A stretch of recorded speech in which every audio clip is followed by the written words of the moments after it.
Hello everyone, welcome to EduCare 247. This is the first lecture of Social Security in India. This topic is mentioned in UPSC EPFO 2020 syllabus. At the platform of EduCare 247, we have started lectures on all the important topics mentioned in UPSC EPFO 2020 syllabus. So you can subscribe to EduCare 247 channel for further updates.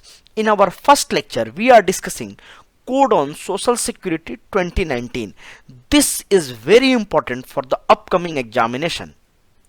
EduCare 247 has launched course for UPSC EPFO 2020. It is a comprehensive course.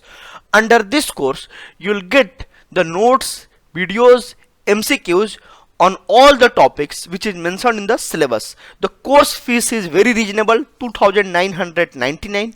You can visit our website educare247.com or you can call on this number and subscribe to the courses. This course will be very useful for UPSC EPFO 2020 preparation. Let us understand the syllabus of Social Security in India. In 2017, out of 120 questions, 4 questions were asked from this topic, and what all you have to study under this topic is India's social security schemes related to pension, health insurance, medical benefit, disability benefit like Accessible India, maternity benefit scheme, gratuity scheme. So you have to study government schemes of Ministry of Social Justice, Labor Ministry, Women and Child Development, Ministry of Health and Family Welfare. So all these schemes you have to study under this section. You must be wondering what is Social Security. So it is defined as any program of social protection established by legislation or any other mandatory arrangement. Like we have Maternity Benefit Act that is backed by legislation, and we have Accessible India program. So mandatory arrangement has been done for the program, that is a central sector scheme.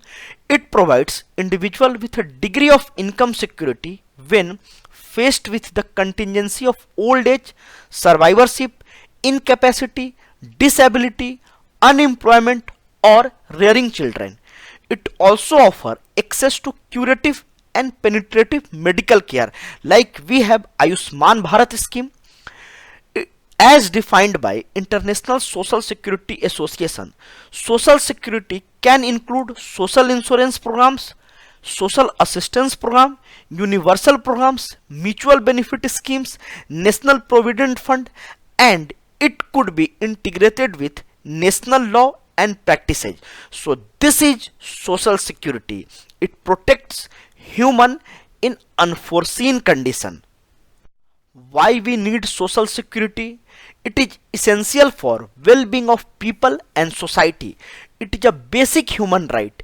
It may not be mentioned in constitution as fundamental right, but it is basic human right. Its fulfillment will contribute to achieving various developmental goals of the nation.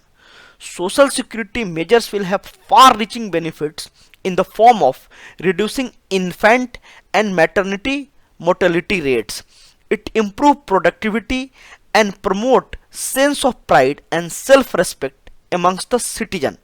Economist Amartya Sen and Zain Daraj distinguish social security in two forms. First is protection and second is promotion.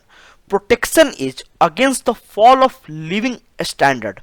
So it protects from the living condition through ill health, accident, and promotion say that enhancement of living condition, it improves the living standard, helping everyone overcome persistence, capabilities, deprivation. So they define social security in the form of two terms, protection and promotion.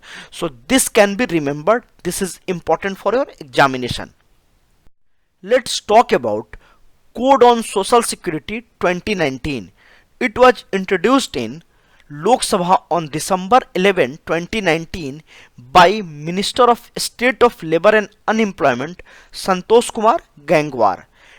It replaces 9 laws related to social security which include Employees Provident Fund Act 1952, Maternity Benefit Act 1961, Unorganized Workers Social Security Act 2008 and many other acts. So it will subsume the 9 existing law. This code is very important for overall social security. Let's talk about the key features of the code. The first important key feature is it will provide insurance PF life cover for unorganized sector employees. The central government shall formulate and notify from time to time suitable welfare scheme for unorganized workers on matter relating to life and disability cover, health and maternity benefit, old age protection, and any other benefits as may be determined by central government. So it will protect the unorganized sector employees. The another important feature is corporatization of EPFO or ESIC. The pension, insurance and retirement saving bodies including EPFO, ESIC will be a corporate body.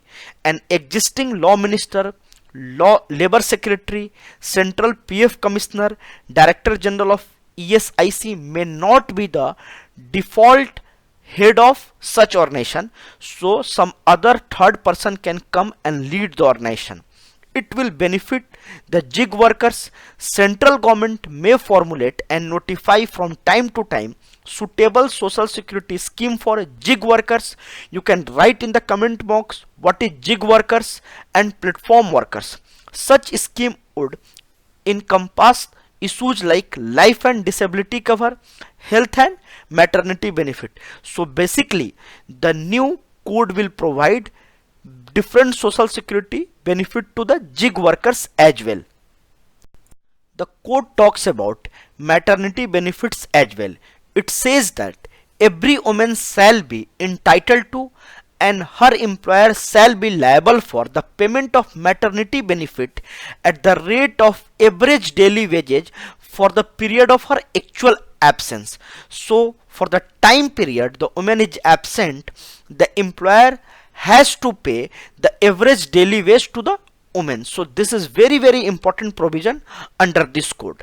The existing code will subsume the 8 labor laws. Total 9 laws it will subsume, but 8 labor laws, and it includes Employees Compensation Act 1923, Employees State Insurance Act 1948, Employees Provident Fund and Miscellaneous Provision Act 1952, Maternity Benefit Act 1961, Payment of Gratuity Act 1972, Sign Workers Welfare Fund Act 1981, Building and Other Construction Workers Cess Act 1996, Unorganized Workers Social Security Act 2008. So these all existing acts will be subsumed under the new code. So this is also very important. It will specifies different applicability threshold for the schemes. Like for example, EPF shall be applied to establishment with 20 or more employees.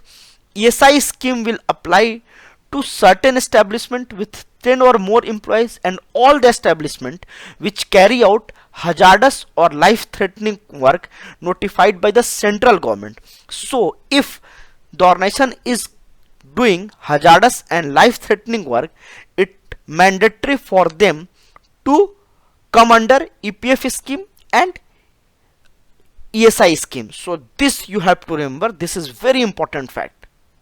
The code also talks about inspection, appeals, offences and penalties.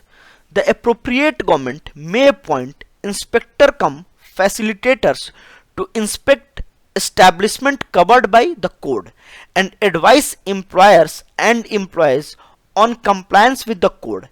Administrative authorities may be appointment under the various scheme to hear appeals under the code. Like if someone is not getting the maternity benefit wages, they can appeal to these inspector and facilitators.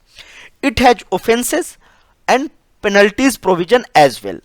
The code specifies penalties for various offences if the employer failed to pay the contribution under the code after deducting employee's share, it is punishable with imprisonment between 1 to 3 years and fine of 1 lakh rupees, and falsification of reports punishable with imprisonment up to 6th month. So this number you can remember, it can be asked in the examination. This is very important.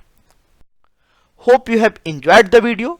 If you have enjoyed the video, like, share and comment. Thank you and happy learning.